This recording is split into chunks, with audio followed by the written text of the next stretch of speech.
वर्धा नागपूर महामार्गावर ट्रॅव्हल्सला अपघात झालाय। या क्षणाची एक महत्त्वाची बातमी आपण पाहतोय। ट्रॅव्हल्समधील प्रवासी 2 ठार झाले तर 9 जण जखमी असल्याची माहिती या क्षणाला समोर येते। ट्रॅव्हल्समध्ये बुटीबोरीच्या कंपनीच्या कर्मचाऱ्यांचा समावेश होता।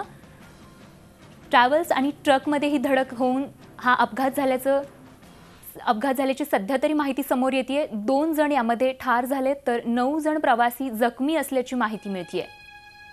वर्धा नागपूर महामार्गावरती हा मोठा अपघात झालाय आणि या संदर्भात अमित देशपांडे आमचे प्रतिनिधी सध्या आपल्या संपर्कात आहेत। अमित, नेमका हा अपघात कसा झाला आणि जी माहिती समोर येते किती जणांना प्राणांना मुकावं लागलंय, काय माहिती येते?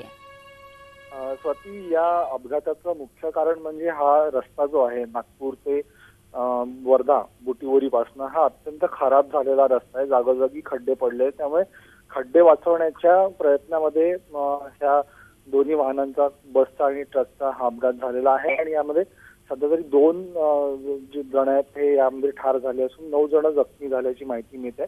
अजून जखमी आणि मृतांचा आकडा वाढण्याची देखील शक्यता आहे। जखमींना वर्ध्याच्या सेवाग्राम रुग्णालयामध्ये त्या ठिकाणी उपचारासाठी दाखल करण्यात आलेला आहे। मुख्य म्हणजे येत्या काळामध्ये हा रस्ता जो आहे बुटीबोरी ते वर्धा जो आहे हा चांगला व्यवस्थित करण्याची मागणी ही वारंवार होती, मात्र अजूनपर्यंत प्रशासनाने याकडे अजून लक्ष दिलेलं नाही।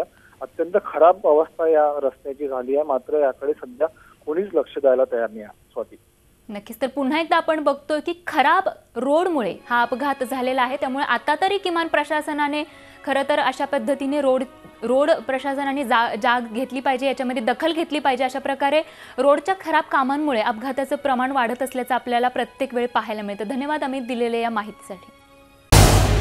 झी 24 तास रहा एक पाऊल पुढे।